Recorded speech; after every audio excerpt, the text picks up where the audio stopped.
Oui, Marc est là. Donc, merci tout le monde d'être là à la présentation et formation avec First National et Monsieur Frédéric Abiad.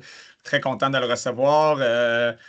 L'automne est très occupé. Le marché favorise maintenant, je crois, tout ce qui est 5 ans variables, 5 ans fixes, qui est une spécialité de First Nat, surtout avec les meilleures conditions qu'ils offrent dans les deux cas, et avec une souscription qui est extrêmement à point et organisée. Donc, là, je ne vais pas voler tous les bons points que Fred va dire, mais je lui laisse commencer et surtout, il va y avoir une période de questions par la suite où est-ce que vous allez pouvoir poser des questions à Fred, il va répondre. Et également, tout ça est enregistré, donc pour ceux qui veulent revoir la présentation, vous allez pouvoir le consulter sur notre chaîne YouTube. Je vais vous envoyer le lien suite à la présentation. Donc, sans vous faire attendre plus longtemps, Frédéric Abiad, c'est à toi. Merci pour la belle introduction, Ryan. Bonjour tout le monde. Puis, je suis vraiment content de voir qu'on est plus de 20 personnes qui sont sur l'appel aujourd'hui. Alors, je sais qu'on a juste une heure pour passer ensemble. Alors, on va essayer de condenser beaucoup d'informations dans ce petit appel parce que avoir fait ces présentations-là pour plusieurs années, j'ai été capable de les condenser sur 30 minutes comme que je peux les faire sur 3 heures de temps. Alors j'ai revu un peu la présentation, puis j'ai essayé de la compacter un petit peu sur peut-être 20-25 fichiers sur PowerPoint pour qu'on puisse faire le tour de tout ça. Et naturellement, vu qu'il va y avoir une période de questions après, donc n'hésitez pas, puis arrêtez-moi en cours de présentation aussi si vous avez des questions ou quoi que ce soit. Comme Ryan le mentionne, effectivement, nous sommes de retour maintenant dans un environnement où les gens vont tendance maintenant à être beaucoup plus actifs à regarder une hypothèque sur un terme de 5 ans fixe ou variable. D'accord? Donc, c'est sûr qu'effectivement, ça remet First National dans la conversation. Et naturellement, notre équipe est encore très grosse, très robuste. On est toujours même à la recherche de nouvelles personnes pour venir se joindre à l'équipe. Donc, je suis content de voir que les choses reviennent un peu plus à la normale, si vous voulez. Donc, certains de mes compétiteurs vont commencer peut-être à devenir un peu plus calmes. Si vous me permettez, je vais partager mon écran pour qu'on puisse faire le tour de la présentation elle-même. Comme je vous dis, bien que je ne peux pas tout vous voir, mais n'hésitez pas de m'arrêter si vous avez des questions, quoi que ce soit. On va faire le tour rapide ici. Donc, c'est sûr que je sais qu'il y a plusieurs personnes qui sont sur l'appel aujourd'hui, puis naturellement, certains d'entre vous peut-être sont un peu plus nouveaux dans l'environnement du courtage hypothécaire. Alors, c'est sûr que quand on parle de la financière First National, c'est clair que ce n'est pas peut-être, je dirais, le plus commun des prêteurs, parce qu'ici au Québec, les gens ont encore tendance à penser à Desjardins, Banque nationale, RBC, etc. Donc, souvent, quand un courtier va présenter l'option d'aller avec First Nat, les gens vont commencer, souvent vont dire, mais c'est qui cette institution? Je ne les connais pas beaucoup. Et puis, des fois, ils vont avoir un petit peu d'hésitation avant d'embarquer avec un prêteur comme nous. Alors, naturellement, qu'est-ce qui est important à prendre en considération? C'est le fait que, premièrement, nous sommes fondés en 1988 et nous avons fait notre apparence ici au Québec en 2007. Donc, et nous sommes une compagnie qui est cotée à la bourse. Donc, ça, c'est quelque chose, généralement, qui va apporter beaucoup de sécurité pour les clients quand ils voient qu'on est une compagnie qui vaut des milliards, qu'on a un président puis un fondateur qui sont des gens connus dans le marché canadien. Et ça amène beaucoup de sécurité. Puis souvent, quand ils vont dire, ben c'est pas une banque, alors comment ils fonctionnent généralement? Bien que techniquement, nous ne sommes pas une banque, nous sommes une société de financement hypothécaire. Et puis, je préfère dire ça que de dire que nous sommes un prêteur virtuel parce que on a un centre de service à la clientèle qui est à Montréal, au centre-ville. Donc, puisqu'on est vraiment virtuel. Puis, généralement, quand un client a un problème avec l'hypothèque, mais des questions sur l'hypothèque, c'est rare qu'ils vont aller se pointer en succursale. Ils vont généralement appeler le service à la clientèle. Alors, nous autres, on a cette réalité aussi. Nous avons présentement 150 milliards de volume hypothécaire sous gestion. Alors, nous sommes une très, très grosse boîte. Et puis, maintenant, si on regarde en termes de part de marché au Québec, au niveau du courtage hypothécaire, on représente à peu près 20 de la part de marché. Donc, généralement, en temps normal, un dossier sur 5 ont tendance à avoir rentré chez First Nat. 13 au niveau du Canada. Et ce n'est pas parce qu'ils sont moins bons au Canada, c'est parce qu'il y a beaucoup plus de compétition dans les autres provinces. Donc, on a beaucoup plus de credit union, on a beaucoup plus de prêteurs qui sont actifs dans ce marché. Mais qu'est-ce qu'ils font aussi pour vous? C'est que nous sommes exclusifs au courtier hypothécaire. Donc, nous n'avons pas d'autres départements qui vendent des comptes de banque, des cartes de crédit, des trucs comme ça. Donc, nous sommes vraiment accès à travailler avec vous. Nous sommes exclusifs à vous. Notre centre de souscription travaille avec vous seulement. Maintenant, on va rentrer dans le nerf de la guerre, donc on va parler vraiment de la matière qu'on a aujourd'hui. Donc, c'est sûr que, puis je le dis souvent, le nerf de la guerre, c'est vraiment la relation que vous allez avoir avec l'équipe de souscription. Et pour avoir une bonne relation avec l'équipe de souscription, c'est vraiment la façon que les dossiers sont présentés. Alors, une chose qu'on veut toujours voir, c'est quoi qu'un souscripteur veut regarder quand ils vont recevoir une demande qui va rentrer dans notre plateforme. Donc, naturellement, ce qu'ils veulent, c'est, si on regarde une lettre d'emploi, par exemple, ce qui est vraiment la plupart des dossiers que nous recevons, c'est avoir une lettre qui est robuste. Ce que je veux dire par ça, c'est d'avoir le nom de l'employé, la date d'embauche, le salaire, le statut d'emploi. Donc, d'avoir vraiment une lettre qui nous donne le pedigree complet de cet employé à l'intérieur de notre entreprise. Alors, si nous avons cette information-là, généralement, c'est ça qui va faire la différence entre un dossier qui va être traité relativement rapidement ou bien un dossier qui peut prendre un peu plus de temps. Alors, et je sais, je vous dis tout ça, je parle assez vite, c'est parce qu'on a juste une heure pour faire le tour. Donc, je ne veux pas aller décrire chacune des fiches que nous allons regarder sur le PowerPoint, mais comme je vous dis, toute cette information-là, je vais vous l'envoyer par la suite. Donc, les gens qui sont à temps plein. Donc, qu'est-ce qu'on veut voir généralement? C'est une lettre qui date de moins de maximum 60 jours. Et qu'est-ce qu'on cherche à voir aussi, c'est, on va faire une confirmation verbale, mais qu'est-ce que nous autres, on cherche vraiment, c'est de déterminer, c'est quoi la continuité des revenus de cette personne. Alors souvent, on va voir, puis ça, c'est des choses qu'on voit très souvent aujourd'hui, c'est des revenus où il y a beaucoup de fluctuations. Alors, ce qui est important pour nous, c'est de voir qu'il n'y a pas beaucoup de fluctuations entre 2 années.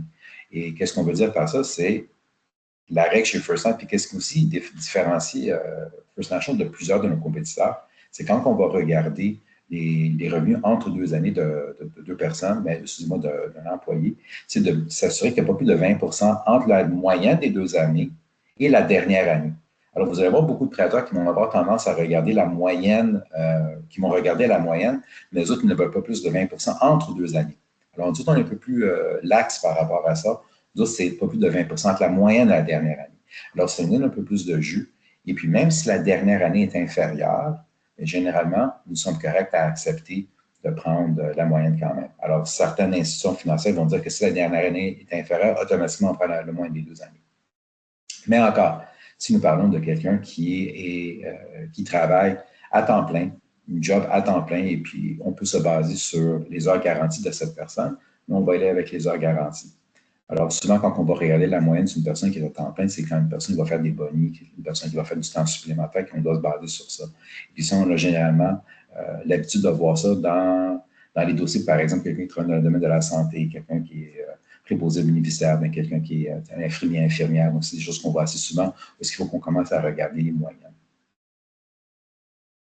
Maintenant, le temps partiel fonctionne relativement de la même façon. Alors, les gens ont tendance à penser que la seule façon qu'on peut s'accepter du temps partiel, c'est si la personne est en poste depuis 2 années. Ce qui pourrait être le cas. Mais nous avons plusieurs situations où une personne qui travaille à temps partiel a vraiment des heures qui sont garanties, puis on est capable de les valider. Je vais vous faire l'exemple. Quelqu'un qui travaille pour Bell Canada au service à la clientèle, puis ça fait juste 6 mois qu'ils sont là. Et je peux vous confirmer qu'une personne qui travaille pour une grosse boîte comme Bell, et qu'une personne a son poste partiel permanent, je vais être capable de me baser sur leurs heures garanties et de ne pas avoir à prendre une moyenne. Versus quelqu'un, par exemple, qui travaille dans un dépanneur, c'est sûr que nous allons être un petit peu plus sévères au niveau des règles sur ça. D'accord? Alors, c'est pour ça que plus qu'on avance dans le temps, plus que je remarque qu'en termes de stabilité de travail, on voit que les gens sont beaucoup plus portés aujourd'hui à changer d'institution où est-ce qu'ils travaillent, ou bien de changer même de domaine et de changer de vocation dans ce qu'ils font. Alors, c'est pour ça que nous avons tendance maintenant à avoir beaucoup plus de dossiers où est-ce que nous devons commencer à regarder la moyenne, nous devons commencer à creuser plus, on se retrouve beaucoup plus dans des zones grises. Alors, c'est pour ça que je vais toujours mettre l'emphase sur la consultation. Donc, je vais toujours dire au courtier, regarde, s'il y a une incertitude, comment déterminer les revenus d'un client ou d'une cliente, c'est de ne pas hésiter de me contacter pour qu'on puisse faire la vérification et de voir sur quel montant nous nous sentons confiants pour avoir une autorisation. Fred, c'est un bon point. Hugo, il me demande est-ce que c'est la même chose pour Hydro-Québec. Donc, Hugo, comme Fred a mentionné, c'est cas par cas à chaque fois. Hydro-Québec, c'est une grosse boîte. Donc, ça dépend de ce que la lettre d'emploi va dire. Je vais laisser Fred adresser la question. Donc, dans le cas, mettons, comme tu parlais, Fred, dans le cas d'Hydro-Québec, par exemple, qu'est-ce que tu dirais? Exactement, ce serait la même chose. Donc, on parle d'une grosse boîte comme Hydro-Québec, alors on aura tendance à dire oui. Alors, on a des gens qui ont des emplois à temps partiel dans des grandes banques, par exemple. Donc, j'ai vu plusieurs dossiers parce que j'avais des emplois à temps partiel, le service à la clientèle de Desjardins, Banque nationale, RBC. C'est tous des dossiers que nous allons avoir la tendance d'accepter de prendre ces revenus, même s'ils n'ont pas encore 2 ans de compléter. C'est à cause du fait que c'est des grosses boîtes. Alors, généralement, qu'est-ce que je vais dire au courtier? Si tu n'es pas sûr, contacte-moi. On va regarder la lettre d'emploi. On va voir est-ce qu'on est capable de démontrer la continuité de ses revenus. Est-ce que le cumulatif que la personne détient sur le dernier slip de paye versus qu'est-ce qu'on a comme lettre d'emploi qui dit temps partiel, est-ce que ça matche ensemble? Est-ce qu'on voit que l'information corrobore des deux côtés? Alors, si c'est le cas, nous allons avoir tendance à dire oui. D'accord? Merci. Alors, le travail contractuel, c'est encore un autre domaine où on voit encore beaucoup de zones grises. Et effectivement, nous avons généralement essayé le plus possible d'aller avec une moyenne de 2 ans. D'accord? Mais quand on regarde les emplois contractuels, puis on s'entend, puis on va être très honnête entre nous autres, c'est qu'on voit de plus en plus d'organisations qui vont tendance à ne pas donner tout de suite des postes permanents. Ils vont avoir tendance à donner des postes contractuels. Alors, comme que j'ai mentionné pour le temps partiel, le travail contractuel va être perçu de la même façon. On va commencer à regarder, mais c'est quel genre d'organisation, c'est quel genre d'industrie. C'est-tu un contrat qui est de 6 mois, c'est-tu un contrat d'1 an, 2 ans, 3 ans? Et tout ça pourrait faire la différence entre accepter de prendre le revenu contractuel versus de dire, regarde, je vais verser une moyenne de 2 ans selon la situation. Alors, est-ce que nous allons avoir tendance à avoir plus de latitude et d'être plus lax? C'est quand on parle de gens qui travaillent pour le gouvernement, en éducation, en santé. Parce que ça, c'est des domaines qui sont connus pour ne pas donner de la permanence immédiatement. Alors, vu que nous n'avons pas cet environnement où est-ce qu'on peut garantir quelque chose puis qu'on a une continuité qui est sur 2 ans, là, on va commencer à se baser sur notre logique pour voir est-ce que cette personne-là a de la continuité potentielle dans leur organisation. Donc, généralement, une personne qui rentre dans le gouvernement, éducation, santé, c'est quoi les chances qu'ils vont se faire mettre à la porte sur un court laps de temps? Généralement, la seconde qu'on rentre dans une organisation comme ça, c'est très rare qu'on va trouver la porte. Alors, c'est là où est-ce que nous allons avoir la tendance d'être beaucoup plus ouvert. Par contre, ce qu'il faut faire attention, c'est vraiment de regarder la lettre d'emploi, mais le contrat, pour voir, mais le contrat me dit quoi exactement? Est-ce que la personne est dans un poste de remplacement? Est-ce que la personne n'a aucune possibilité d'avoir une permanence? Est-ce que c'est une personne qui, on appelle ça un floater, quelqu'un qui fait juste flotter de position en position? Mais c'est toutes des choses qui vont nous aider à déterminer est-ce que nous allons nous sentir aptes à prendre le revenu sur le contrat ou bien si nous allons nous dire soit non, soit que c'est une moyenne. Mais encore, je mets l'emphase sur la consultation, donc on puisse regarder ça ensemble avant la soumission. Parce que si on envoie le dossier, et la transaction est déjà dans notre système, alors maintenant, j'ai moins de capacité de pousser l'analyse de la bonne direction. Je préfère demander la question aux analystes ou aux chefs d'équipe avant que la soumission soit effectuée pour qu'on puisse avoir la collaboration de mes collègues. Commençons à regarder les sources de revenus qui sont de l'invalidité. Ça, c'est plate à dire, mais on a tendance à voir ça de plus en plus. Alors, les règles de l'industrie sont relativement les mêmes quand on parle d'invalidité. On a du court terme, on a du long terme. Et la grosse différence qu'on va voir entre les deux, c'est que sur le court terme, nous allons toujours demander d'avoir la date de retour. Sur le long terme, on s'entend que quand on est rendu dans un environnement qui est long terme, nous n'avons généralement pas la date de retour. Toutefois, ce que nous allons demander, on va avoir la lettre de l'agence qui paye cette personne. Nous voulons la lettre de l'employeur qui garantit que la personne va avoir un retour en poste. Et nous avons même la possibilité de faire la majoration des revenus.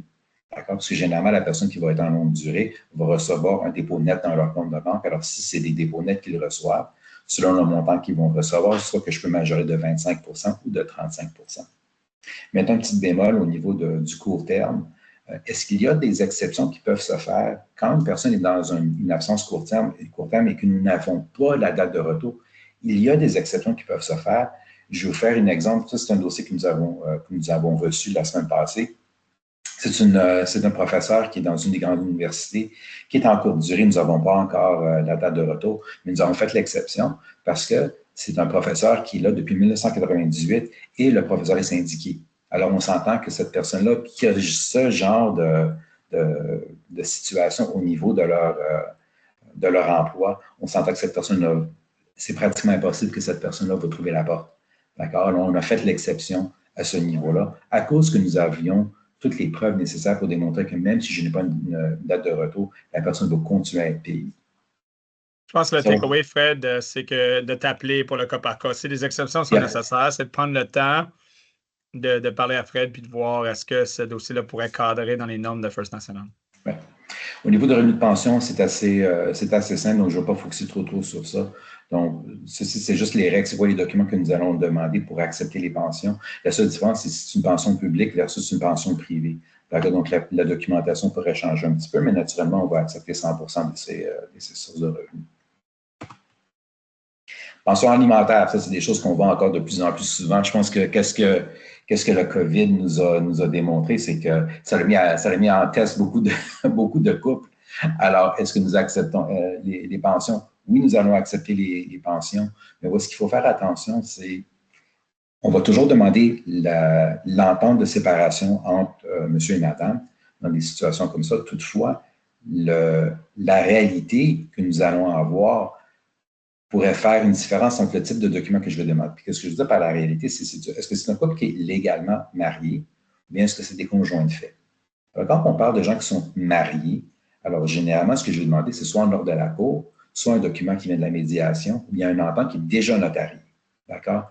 Versus des gens qui sont conjoints de fait. Mais à ce moment-là, on peut avoir une entente qui a été faite entre monsieur et madame, où est-ce qu'on pourrait forcer d'homologuer par la suite, donc à la clôture du dossier, ou bien qu'on pourrait demander d'avoir une signature de commissaire à la sermentation qui a été témoin de la signature entre monsieur et madame. D'accord? Alors, c'est là où est-ce qu'on va être un peu plus serré quand c'est des gens qui sont légalement mariés versus des gens qui sont conjoints de fait. Allocation canadienne pour enfants, donc j'accepte les allocations à 100 d'accord? Tant et si longtemps que ça ne dépasse pas 50 des revenus total. Et quand on parle des revenus total, mais là, on parle des revenus de travail et la portion de l'allocation. Alors, généralement, qu'est-ce que ça veut dire? C'est qu'on va accepter le montant au complet. D'accord? Et ça peut être peu importe que ce soit un dossier assuré ou assurable ou conventionnel, nous acceptons le montant total. Qu'est-ce qui est le fun? Là, si je regarde, il y a 2 ans, nous n'acceptions pas l'allocation provinciale. Il y a, je pense, 2 ans à peu près, nous avons remis ça sur la table. Donc, nous acceptons l'allocation provinciale aussi. Par contre, ça doit être sur des dossiers assurés seulement. D'accord? Alors, assurable, ça ne fonctionne pas. Conventionnel, ça ne fonctionne pas. Rentrons un petit peu dans les produits maintenant. Alors, je sais que j'ai fait ça très, très vite, puis j'ai coupé beaucoup de fiches au niveau de la présentation, mais inquiétez-vous pas, j'ai une présentation complète que je vais vous envoyer. Un point très important, puis souvent, j'ai tendance à commencer avec la fiche sur les nouveaux arrivants, parce que, comme vous savez, en termes de politique fédérale, le gouvernement a une très grosse ouverture à faire entrer des gens au pays. On en fait rentrer de plus en plus. Donc, je pense dans les dernières années, je pense qu'à peu près, je pense à 1 ou 2 millions d'immigrants qui sont rentrés. J'ai eu une pause pendant la période de COVID, mais on a encore beaucoup de gens qui rentrent ici. Et souvent, c'est des gens qui ont de l'argent, c'est des gens qui sont prêts à faire des achats tout de suite. Alors, politique fédérale, bien, ils ont l'ouverture, ils sont pas mal plus laxes en termes de politique pour être capables de faire autoriser ces dossiers-là. Alors, qu'est-ce qu'il y a eu comme changement? Puis c'est toute la raison pourquoi le programme devient de plus en plus populaire, c'est que nous sommes passés de résidence maximum duplex, qui était pour les nouveaux arrivants. Maintenant, nous pouvons aller jusqu'à un quadplex pour ce type de client. D'accord? Et nous avons encore une mise de fonds minimum de 5 Naturellement, ça va être plus élevé si c'est un triplex ou un quadplex. Mais juste de savoir que maintenant, ils ont accès à de plus grosses propriétés. Et une chose très importante aussi, c'est que maintenant, nous acceptons les dons. Et comme vous savez chez FirstNat, puis je suis très content de le mentionner puis de le redire, c'est que FirstNat est une des rares institutions qui ne fait pas la vérification de la source du donateur. Alors, qu'est-ce que je veux dire par ça? Alors, quand l'argent rentre dans le compte de notre client, nous allons juste demander de voir la lettre de don qui a été faite par maman, papa, frère, soeur, grand-maman, grand-papa. Alors, tant et si longtemps que j'ai ça, je ne demanderai jamais de voir la source de maman, de papa ou des grands-parents, ou bien des frères et sœurs. Alors, j'espère que vous êtes capable de comprendre ce que je veux dire par rapport à ça. Donc, ceci fait en sorte que les gens qui ont donné l'argent à notre client n'ont pas à sortir de documents, donc ils peuvent maintenir un certain niveau de sécurité, un certain niveau de vie privée, parce qu'ils ont tendance à ne pas vouloir montrer leur truc. Oui. C'est un très bon parallèle avec notre rencontre de la CANAF de ce matin. Merci. OK. Donc, au niveau des nouveaux arrivants aussi, nous acceptons les transferts. Là, généralement, c'était plutôt des achats que les coursiers avaient tendance à envoyer, mais nous pouvons faire les transferts aussi pour les nouveaux arrivants. OK. Maintenant, une chose importante, je sais qu'il va y avoir certaines différences que nous allons avoir entre nous et certains autres prêteurs. Bon, en termes de règles, c'est sûr que le dossier doit être, que le permis de travail doit être bon 183 jours après la date de débourser. D'accord? Mais les statuts de réfugiés ne sont pas acceptés chez nous, du moins pas pour le moment. Vos investisseurs ne sont pas encore ouverts à regarder ça. Alors, ce que vous pouvez avoir de votre côté, vous pouvez avoir un client ou une cliente qui ont leur permis de travail, mais qu'ils ont un statut de réfugié.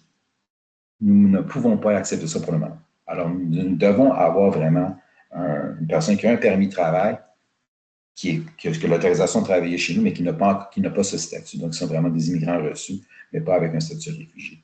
D'accord? Je sais que certains prêteurs vont avoir peut-être cette latitude. Nous ne sommes pas là pour le moment. Nos investisseurs sont un peu encore résistants là-dessus. Alors, ça reste à voir. J'espère qu'ils vont être un peu plus lax, mais ce n'est pas je voudrais que c'est assez rare que nous avons ce genre de dossier parce qu'on a un mix de réfugiés et d'un permis de travail. Ce n'est pas des dossiers que je vois tous les jours. Ça va jusqu'à maintenant? OK, good. On continue. Achat rénovation. Encore très, très important, sachant que les taux d'intérêt commencent à baisser maintenant et ce qui va faire en sorte que je crois que le marché va redevenir encore plus actif. Mais une chose qui est claire, c'est que beaucoup de maisons qu'on a dans la province de Québec ont besoin d'amour. Et je vous dirais, puis spécialement ceux qui ont tendance à travailler avec des agents d'immeubles, beaucoup d'agents d'immeubles ne savent même pas que ce genre de programme existe. Alors, ce qui est intéressant pour le courtier quand ils vont parler avec leur réseau de courtiers immobiliers, c'est de leur dire, écoute, ne perds pas l'opportunité de vendre une maison si les clients te disent qu'ils n'ont pas assez de liquidité pour faire des rénovations, genre dans leur cuisine, etc. Spécialement s'ils tombent sur une maison qu'ils aiment vraiment. Mais c'est de savoir qu'il y a des programmes qui existent dans l'industrie qui peuvent les accommoder par rapport à ça. Et First National s'est toujours démarqué là-dessus. Du moins, on se démarque à cause de notre processus qui ne demande pas excessivement d'informations au niveau des travaux. Alors, généralement, qu'est-ce que nous allons demander quand le dossier va être présenté chez nous? C'est qu'on ait la soumission officielle. Donc, ça peut être d'un entrepreneur ou même dans certains magasins, ils vont faire une soumission. Donc, on peut trouver ça chez Rona, chez Réno Dépôt. Ils vont avoir un petit département qui peut faire des trucs comme ça pour vous. Ça veut dire des dossiers assurables conventionnels. Le conventionnel, maintenant, c'est relativement nouveau.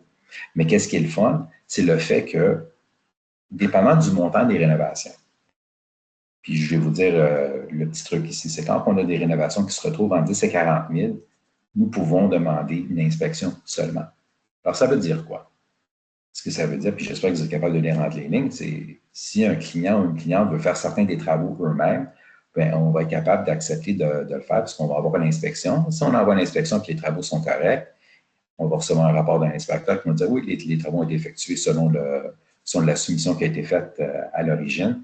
Et à ce moment-là, on va dire au notaire, mais débourse le montant de 20, 30, 35 000 qui a été retenu. Et puis, les clients vont recevoir leur argent, puis ils vont être heureux dans leur nouvelle maison. Puis, on va avoir un agent qui était capable de faire une commission pour une maison qui était peut-être un petit peu moins attrayante. OK? Sur exception, nous pouvons faire des travaux qui dépassent 40 000, mais encore, je vous dis, c'est des exceptions, mais quand nous sommes rendus à du prix 40 000, on parle vraiment de dossiers qui sont, des travaux qui sont majeurs, et c'est là qu'on va demander facture et inspection. Alors, à ce moment-là, on ne peut pas vraiment détourner certaines choses. Vraiment, les clients devront faire les travaux vraiment selon ce qui a été mentionné en partant. Ce qui est important aussi pour vous, quand le dossier va être autorisé, ce qui est important, faites un suivi avec les clients. Et la raison pourquoi, c'est qu'on a eu plusieurs dossiers où est-ce que le client, en cours de route, on décide de faire des modifications sur les travaux qu'ils veulent faire. Et malheureusement, c'est quand on fait des modifications sur les travaux, on ne peut plus garantir si la valeur de la maison va être maintenue.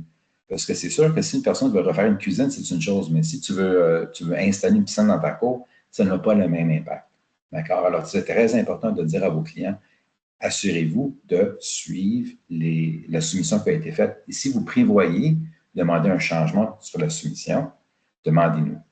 On a certains cas même où est-ce que les clients ont reçu une soumission de 30 000 mais finalement, ça va en coûter 20 000 Alors, ça leur donne un 10 000 de lousse. Alors, souvent, ce qu'on a reçu comme demande, on a reçu un courtier qui nous dit, mais le client, la soumission va coûter un petit peu moins cher, le client voudrait faire quelque chose de supplémentaire. Ça, on va avoir tendance à avoir l'ouverture de faire ça parce qu'on s'entend que la soumission a été surévaluée. C'est assez rare qu'on a ça, mais c'est des choses qui arrivent. D'accord? Je continue. Je sens que je suis en train de faire une course. J'essaie de remplir tellement d'éléments. Généralement, je fais cette présentation sur 3 heures de temps. Donc... Hey boy! Non, on va garder ça pour 3 heures de temps. Yeah! Non. Max 1 heure, guys. Ça va bien. Brad, non, tu frappes bien le point, oui. Est-ce que je peux poser une question? Parce qu'une chose que j'ai trouvé que c'est comme exceptionnel avec First National, c'est le délai pour compléter le travail. Do we still have like en français, Jennifer, en français, l'enregistrement. C'est une bonne question, Jen, parce que oui, nous avons une règle, mais ce n'est pas vraiment une règle. Puis je vais faire le comparatif. Si je recule il y a 2 ans, nos contrats n'avaient aucune indication sur le délai maximum pour faire les travaux. Le problème qu'on a vécu avec ça, on a eu des dossiers où est-ce que 4 ans plus tard, les clients n'avaient pas encore terminé. Puis on parle, c'était des dossiers de 7 000 à 8 000 de rénovation. Vous voyez? Alors, qu'est-ce que FirstNet a fait? Nous avons ajouté une clause qui indique 6 mois, d'accord? Mais nous n'appliquons pas cette règle, d'accord? Et la raison pourquoi nous ne l'appliquons pas, c'est qu'on sait que, par exemple, des clients qui décident de vouloir changer les fenêtres dans la maison, puis est-ce qu'ils vont faire ça pendant le mois de décembre? Non, ils vont faire ça au printemps. Alors, nous avons juste ajouté cette clause. C'est juste pour activer les clients un petit peu. C'est juste pour les encourager à ne pas prendre 2, 3, 4 ans pour faire leur travail. D'accord? C'est la seule chose qui a été changée dans notre processus. D'accord? Mais comme je vous dis, nous n'appliquons pas cette règle parce j'ai eu beaucoup de courtiers qui m'ont posé la question parce que les clients étaient un peu hésitants parce que c'était justement des changements de fenêtres puis on déboursait le dossier au mois d'octobre. Alors, les clients commençaient à avoir peur pour dire, ah, mais regarde, qu'est-ce que je vais faire? Est-ce qu'il faut que j'attende au mois d'avril pour faire mes fenêtres? On ne va jamais bloquer un dossier à cause de ça. D'accord? Alors, j'espère que ça répond à ta question. Sujet important aujourd'hui, les transferts. Donc, vous avez vu dans les 2 derniers mois, il y a eu beaucoup d'actions dans le domaine. Donc, comme vous avez vu, FNF a soudainement tiré la plug sur les transferts au Québec. Et je vais être très sincère avec vous, nous n'avons aucunement aimé la façon que ça a été fait. Alors, ça a forcé FirstNet à être très réactif à cette situation et à essayer le plus possible de remédier rapidement à ce qui se passe dans le marché maintenant. Alors maintenant, je vous dis, c'est qu'est-ce qu'on a lancé dernièrement. Maintenant, vous avez le droit de continuer avec FCT et vous avez le choix de prendre votre propre notaire. Nous allons vous remettre 1 200 $ à la présentation de la facture du notaire. Donc, dans les instructions que nous allons envoyer au notaire, le notaire doit nous envoyer sa facture. Et nous ne déduisons plus le 10 points de votre commission. D'accord? Ceci, ça va s'appliquer sur les actes subrogables et les actes non subrogables, donc les collatérales. D'accord? Donc, ça, je pense qu'on s'en est pas mal avec l'industrie présentement sur cet élément-là. Et comme je dis, maintenant, vous avez votre commission complète. Alors, si le notaire, mais FCT charge plus que 1 200 $, mais sachez que vous avez maintenant un montant supplémentaire dans votre commission sur lequel vous pouvez utiliser ce montant-là pour être capable de payer la différence. Si ça, c'est qu'est-ce qui a été négocié avec votre client. Au niveau de l'amortissement, pour les actes non subrogants, donc pour les collatérales, est-ce qu'on est capable de remettre sur 25 ans? On me pose encore la question. Regardez, est-ce que c'est faisable? Oui. Par contre, est-ce qu'il faut faire attention? Puis je sais qu'il y a eu beaucoup de débats avec beaucoup de différentes institutions financières, avec les assureurs. De notre côté, comment que ça fonctionne? Puis ça, on est pas mal sûr que ça va être la règle finale. C'est que l'acte initial doit être un collatéral et le dossier initial doit être soit conventionnel, soit assurable. Alors, nous ne le ferons pas si c'est un acte initial qui est assuré. D'accord? Est-ce que les changements de titre sont encore faisables au niveau des collatérales? Oui, mais ça, c'est aux frais des clients. Et à l'heure actuelle, donc dans nos promotions 3 et 4 ans, nous sommes capables de faire du collatéral aussi. D'accord? Donc, je sais que la règle de base, c'est que le collatéral, c'est du 5 ans et plus. Mais pour le moment, c'est pour ça que je l'ai mis en rouge dans la présentation, c'est que c'est du 3 ans et 4 ans, on est capable de le faire encore pour le moment. OK? Et je pense que vous avez tous vu l'annonce qui a été faite au niveau du stress test par rapport que maintenant, le stress test va être retiré pour les dossiers de transfert. Ça va être à partir du 21 novembre. D'accord? Donc, c'est une très bonne nouvelle. Ça va vous permettre vraiment d'être capable de faire beaucoup de transactions avec vos clients, puis spécialement sachant qu'on s'en va maintenant dans une vague en 2025, 2026, parce que toutes les gens qui avaient leur hypothèque, on appelle ça les hypothèques COVID, qui viennent à échéance, mais ça, c'est des gens qui vont être à la recherche de meilleures conditions et sachant qu'on va avoir beaucoup de clients qui vont se retrouver, soit encore avec des dossiers assurés, mais peut-être avec des clients qui ont des ratios prévaleurs à 65 et moins. Ça va être des clients où est-ce que vous êtes capable de les attaquer pour les faire transférer chez une société de financement comme First National, où est-ce qu'on va être capable de leur donner un taux assurable à 65 et moins. Donc, le client va se retrouver avec un taux comme si c'était un taux assuré. D'accord?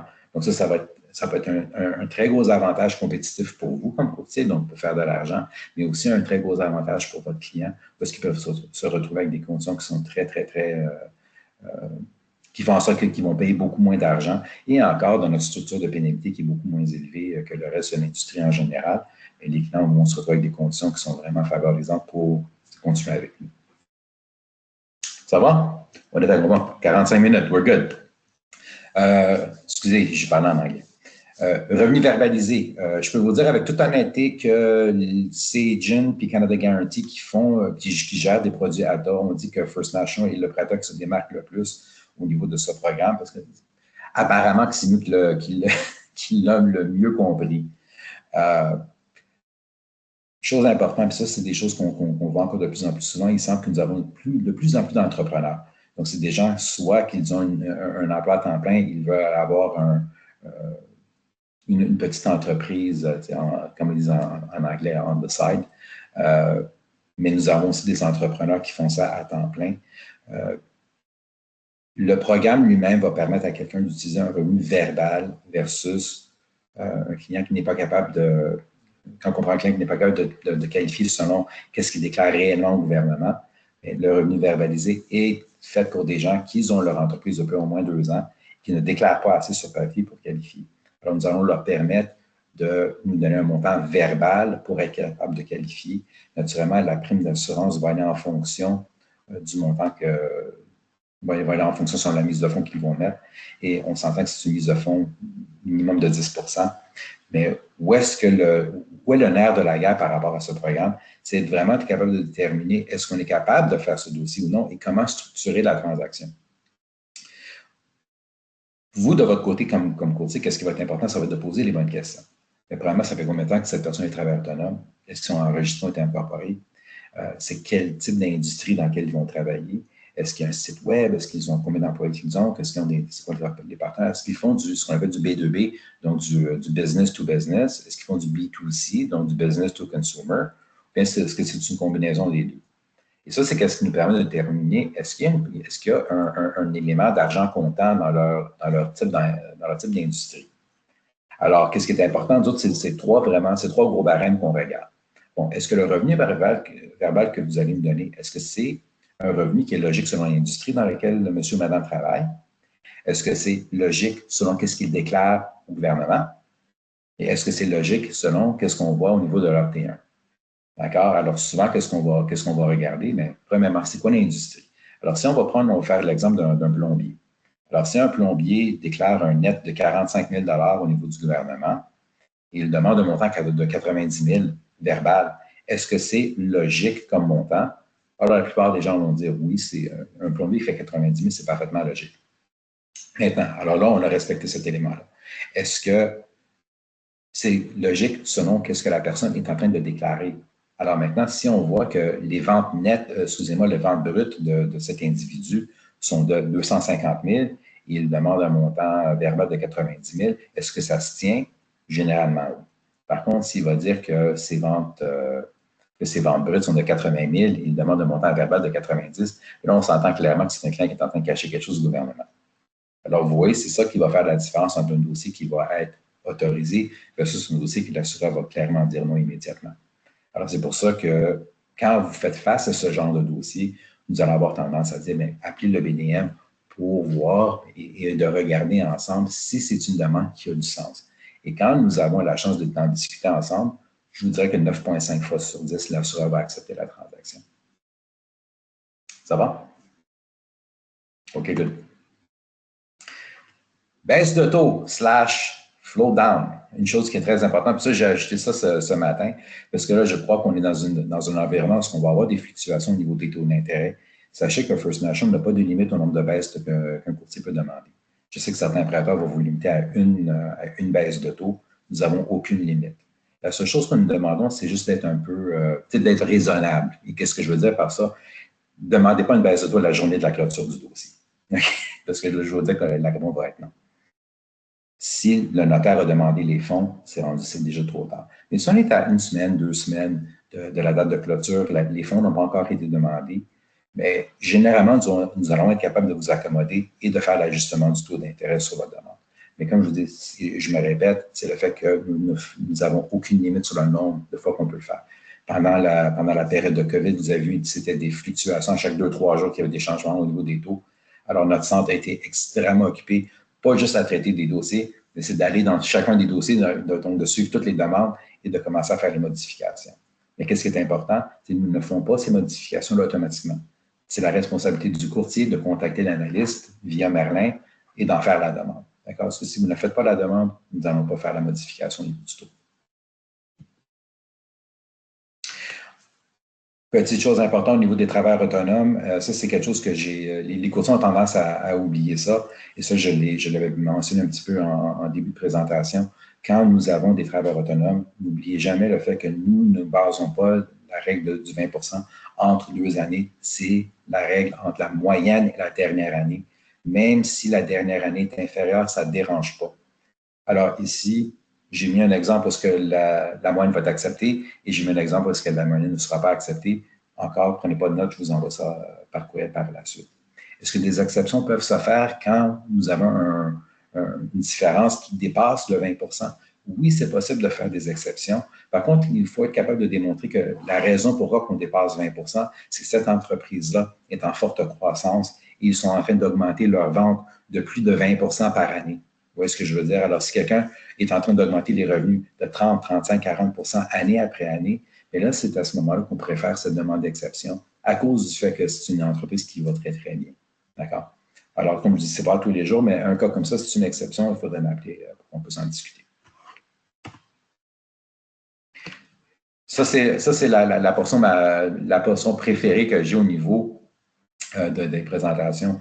C'est de votre côté, quand vous allez faire vos demandes, si vous voulez avoir un traitement rapide, un traitement où est-ce qu'on va être capable de sortir votre finale en 24-48 heures versus 2 semaines, il y a certains éléments qui viennent en termes d'indexation d'informations qui peuvent faire toute la différence au monde. Alors ça, j'avais demandé à un chef d'équipe de m'écrire c'était quoi les erreurs les plus courantes qu'on voyait qui forçaient la souscription à faire des corrections. Alors souvent, c'était au niveau d'adresse, ça peut être des fois le temps d'occupation au niveau d'une adresse versus une ancienne adresse, date de début d'emploi, les montants des revenus, donc des erreurs sur le niveau, même des pieds carrés, des fois, peuvent faire en sorte qu'il faut rentrer dans une demande pour faire des modifications. Des fois, c'est d'avoir oublié que la maison a un garage ou 2 garages versus une maison qui n'a pas de garage, juste un garage. Des demandes de financement de condos, parce qu'il n'y a pas de mention que la propriété a aussi un condo intérieur versus extérieur qui pourra avoir un impact quand l'assureur va recevoir la transaction. Maintenant aussi, c'est vos commentaires au niveau de la demande. Donc, si vous allez faire une demande et que vous oubliez de mentionner que vous voulez une remise qui soit faite à votre client de votre commission, et si vous faites une erreur au niveau du taux d'intérêt, donc vous faites l'indexation, ça, c'est toutes des choses qui font en sorte que nous devons revenir dans la demande pour faire des modifications. Et naturellement, ça va ralentir le processus. Au niveau de la mise de fonds. Fred, excuse-moi, une question de Félix, juste être sûr que si tu l'as répondu, là, parce que est-ce qu'il demande Alt-A pour les incorporés? Est-ce toujours les actionnaires doivent être sur le prêt? Mais pour les incorporés, juste adresser un Alt-A pour les incorporés.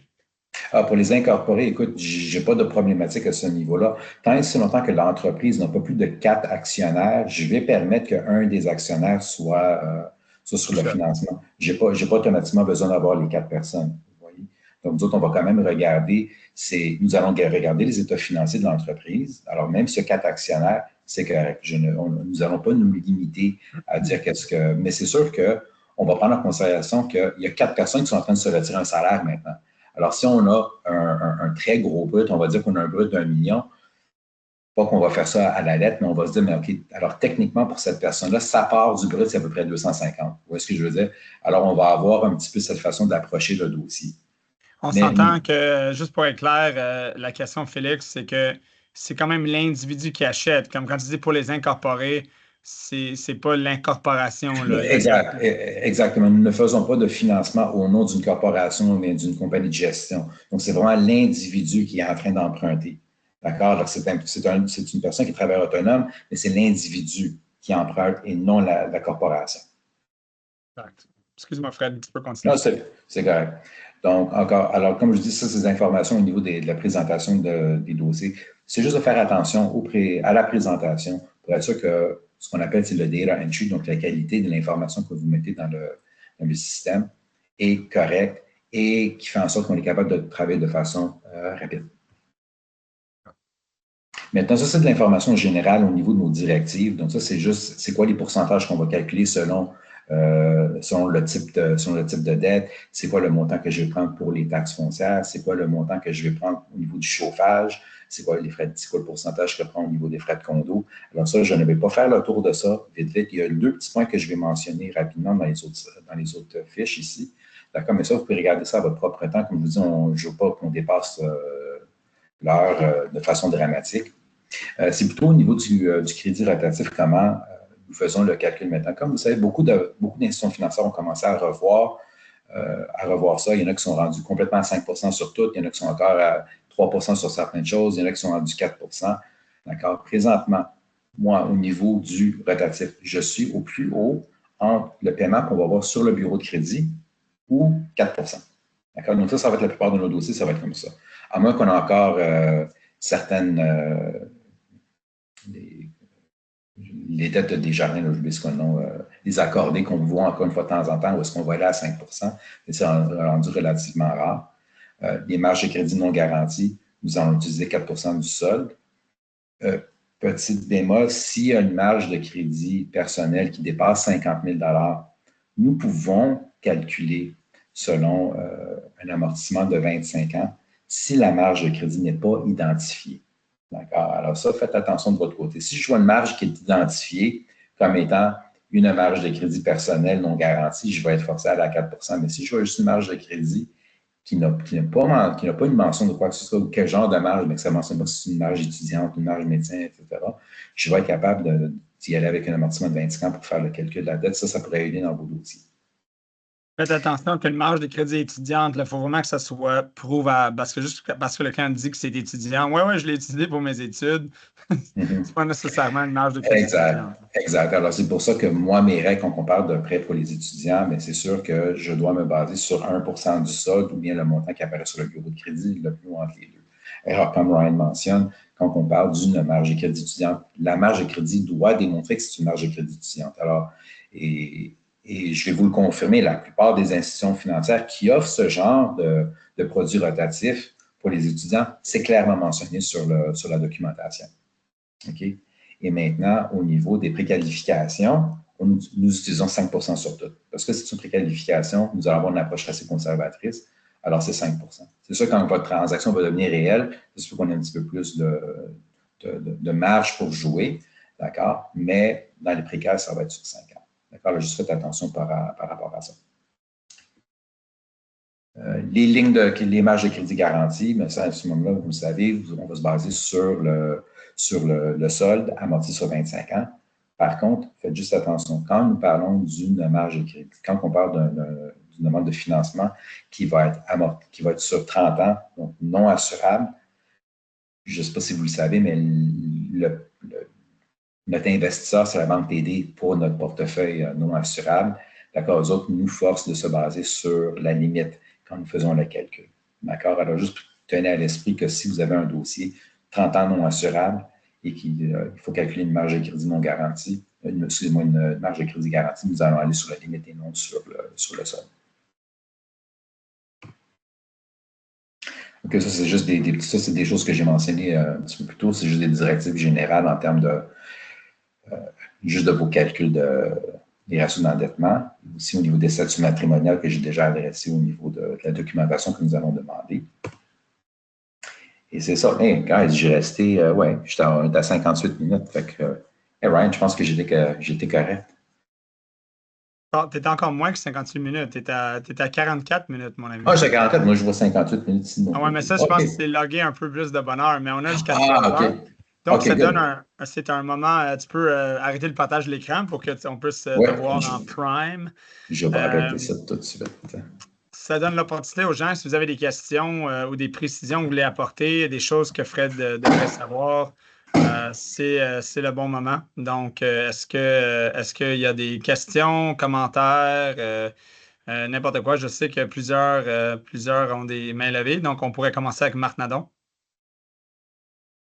Hey buddy, comment ça va, Fred? Hey Marc, ça va? Une question, je pense, qui est rapide et qui se lance par rapport à des choses qu'on a faites dernièrement.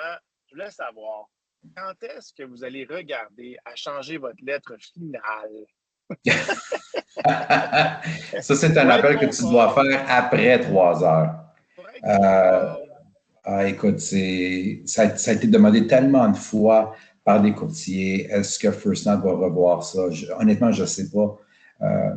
Et je veux dire, c'est quoi la plus grosse problématique chez nous? C'est parce que c'est quand même un gros changement au niveau de nos systèmes pour faire ces modifications, mais c'est le fait que le Québec, c'est la seule province qui a cette problématique-là.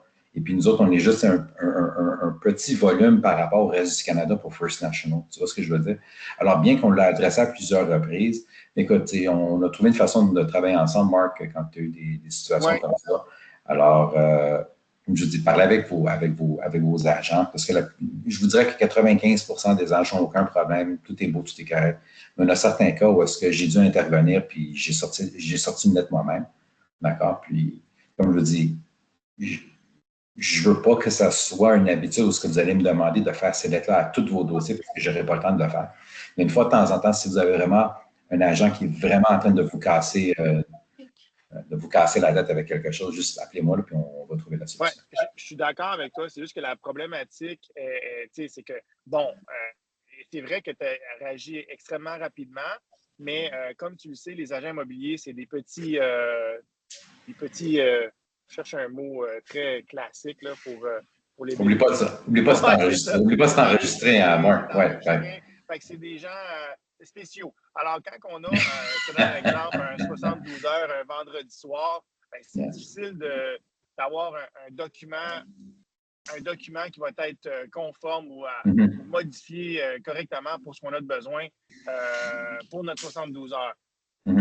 Donc, je m'engage à tout le monde que je vais parler à certaines personnes. C'est vrai que le Québec, et la raison derrière ça, c'est, Fred a raison, le Québec est unique au Canada de la manière que la loi est régie ici par rapport à comment que les emprunteurs ou les acheteurs d'une propriété surtout peuvent enlever ou résoudre leurs conditions de financement. Dans le restant du pays, ils l'acceptent eux-mêmes. Donc, ça fait que FirstNet n'a pas besoin de produire une lettre qui dit que tout est final nécessairement et que cette lettre-là doit être remise au vendeur ou au courtier inscripteur.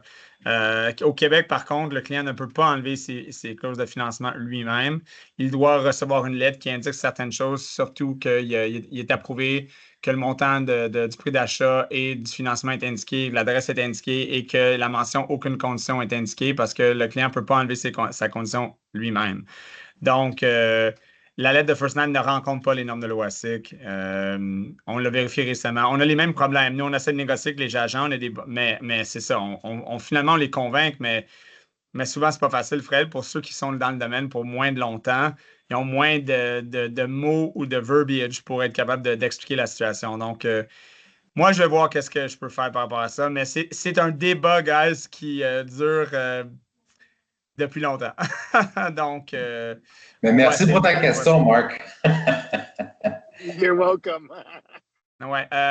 Guillaume, je vais venir à toi, mais je vois que. Est-ce que Liliane, tu as 3 questions, Michael, tu en as 5, puis Guillaume, tu en as 2, ou est-ce que vous avez juste pressé le bouton plusieurs fois? On va y aller avec Liliane. Juste une. OK, Je pense vas-y. que c'est l'ordre. Donc, salut Fred.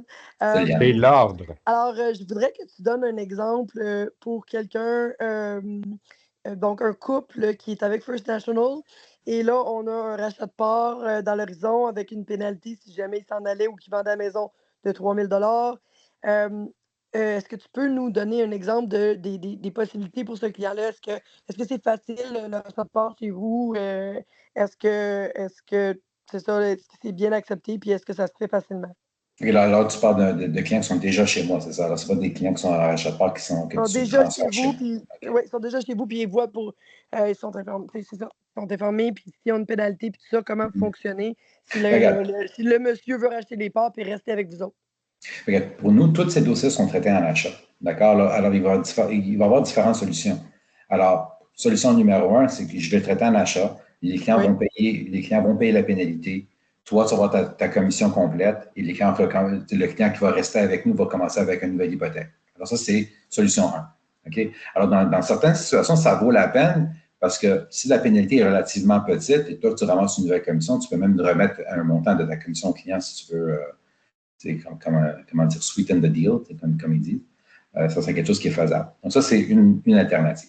La deuxième alternative, c'est on va traiter le dossier en achat, mais on va le traiter comme étant un taux pondéré. D'accord? Et là, à ce moment-là, je vais faire la pondération pour éliminer l'élément de la pénalité. Et là, toi, tu vas faire payer sur la différence seulement. Okay? Alors, on a deux situations par rapport à ça. Alors, et les deux sont acceptables. Et on a aussi des dossiers qui ont été traités en refinancement. Ça, c'est ce que les clients ont demandé. Alors, on peut les traiter de toutes ces manières-là. Donc, tout dépend qu'est-ce qui est plus avantageux pour les clients. Alors, encore, spécialement pour les cas de séparation, je vais toujours dire aux clients, appelez-moi, on va regarder c'est quoi les options pour voir qu'est-ce qui est plus avantageux. Parce que, encore, tout dépend, ça va être quoi le montant de la pénalité. Si on parle d'une pénalité qui est vraiment banale, puis ça arrive souvent à cause de notre méthode de calcul, vu que c'est souvent des pénalités banales, des fois, ça vaut la peine que les clients la payent, puis que toi, tu leur fais un kickback. OK. Merci. Puis sous question, le taux pondéré, est-ce qu'il a le droit de remettre son amortissement, le plus long possible? Est-ce que ça peut être en assuré et tout? Oui, je peux retourner à 25 ans, oui. C'est possible. OK, merci. Merci, Liliane. Guillaume, puis après ça, Michael, puis je vois aussi après qu'il y a Myriam, je crois qu'il y a une question. Fred, je veux juste que tu reviennes sur ta moyenne négative de 2 ans. Je veux être sûr de bien comprendre. Fait un gars qui a fait 110 000 en 2022, 100 000 en 2023. C'est correct. Je vais prendre la Il y a moyenne. une moyenne de 105 000. Je vais prendre la moyenne. La moyenne est supérieure. Puis je reviens avec parce que là, tu me parlais d'un 20 il faut le justifier croissance. quand même. Parce que là, tu parles d'une moyenne qui est plus basse l'année courante, Guillaume? Exact. Je suis très excité parce que oui, c'est ça. Et ça prend une justification. Là, ça prend une explication pourquoi. Là, normalement, il va demander ça, mais si l'explication est logique, ça devrait aller. Là. Ouais. Puis c'est quoi une explication logique? On est là, on est en famille, là. Il n'y a rien d'enregistré, mettons. Là.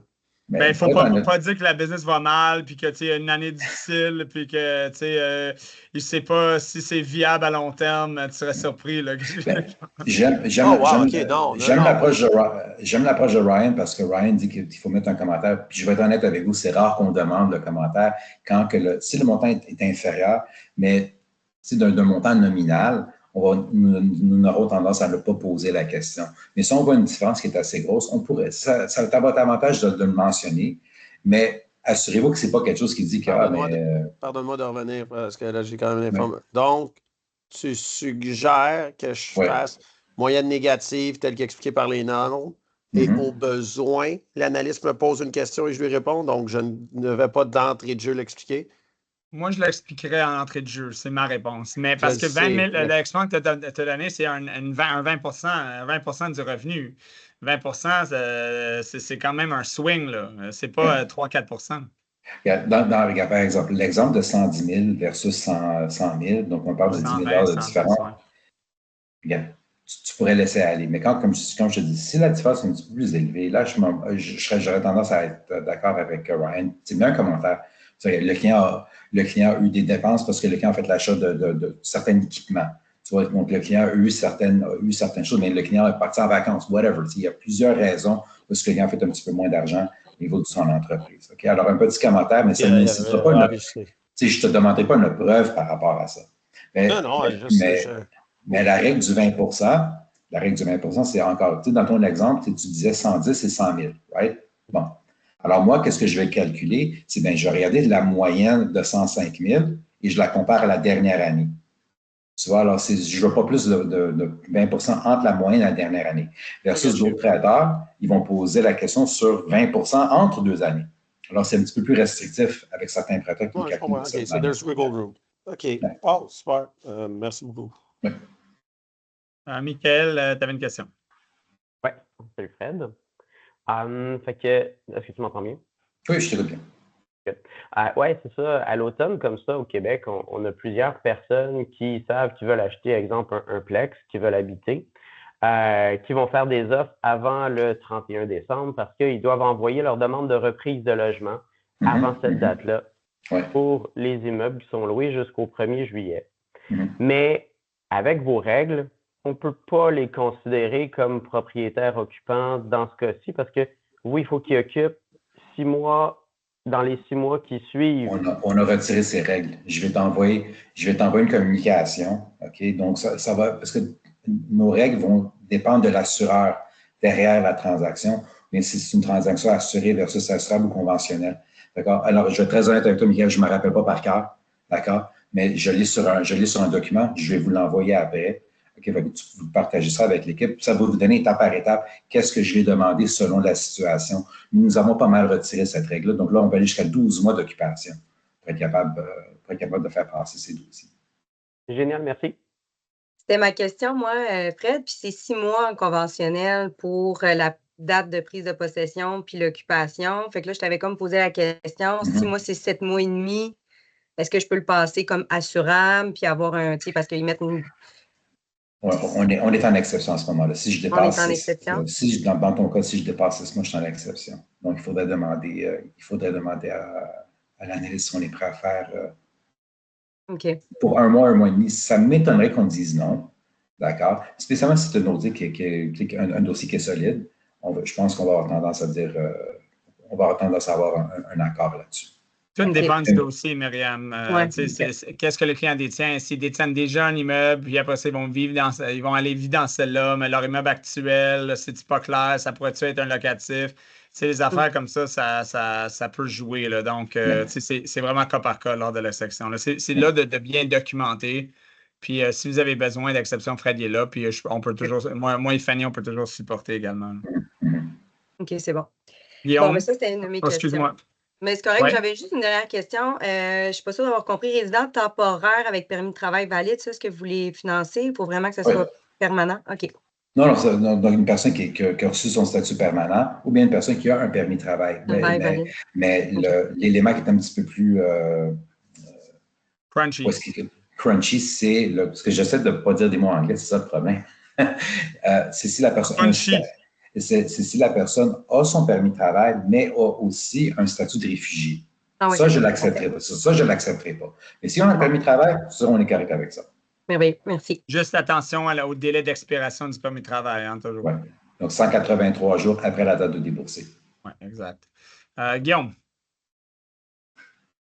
Yes. Je suis fatigué, j'avais ma même question. Moi, des moyennes négatives, ça ne sera jamais des affaires d'un gars qui faisait 150 puis 100 000 l'année d'après. Là, ça risque d'être proche. Des choses aussi simples que client a vécu une séparation, a eu 1 ou 2 mois difficiles. C'est ça, c'est quelque chose qui est comme clé en main qui est. Bien, regarde, dis-toi une chose, Guillaume. C'est que si j'ai un cas comme ça, OK, mais que je respecte encore la règle de 20 entre la moyenne et la dernière année, ça veut dire que l'impact de ce que monsieur ou madame a vécu pendant cette période n'a pas affecté l'entreprise de façon extrême. Tu vois? Alors oui, il y a une baisse de revenus, mais pas assez suffisante pour qu'on dise, tu sais quoi, on veut prendre un pas à l'arrière et de refuser la demande de financement. Okay? La situation émotionnelle de mes clients est très importante et je conjugue ceci avec ton 20 c'est parfait. Merci. C'est pour ça que tu as un T-shirt qui a un cœur dessus. Exact. C'est pour ça. All heart. What they lose, I give. Ça ne sera pas un bon bonhomme. Pour pas que ça soit traduit. OK, bye, merci. On va te canoniser un jour. Mélanie, tu as une question. Vas-y. Parfait. Moi, je dois partir. J'ai un rendez-vous à 15h. Fait que merci beaucoup pour la présentation. Salut, bonne journée. Non, en fait, il est maintenant 15h. Ça a été très efficace. Fred a été en feu. Vous avez posé des questions permanentes. Merci, Mel. L'enregistrement va être disponible sur notre chaîne YouTube, donc vous allez recevoir le lien. Merci à Fred pour son temps. Merci à vous tous. Belle participation, 25, on était 26. Oui, merci beaucoup. Merci donc, très apprécié. Vous avez tous eu Fred. L'automne est occupé. Le marché tombe, donc pensez à First Nat, des belles conditions fixes et surtout variables également, avec des beaux rabais en assuré et en assurable. Donc, plein de beaux dossiers. Et on a encore le 20 points, puis encore le 20 points supplémentaires sur les dossiers 5 ans. Alors, n'oubliez pas ça, c'est de l'argent gratuit. Variable et fixe, Fred, ou juste fixe? C'est juste fixe. Juste fixe. C'est ça. Donc, juste fixe, mais plein d'options à regarder. Merci, Fred. Merci à tous. Merci tout le monde. Bonne journée. Merci, Bonne journée, bye. Merci, Fred. Bye-bye. Bye. Bye, Freddie.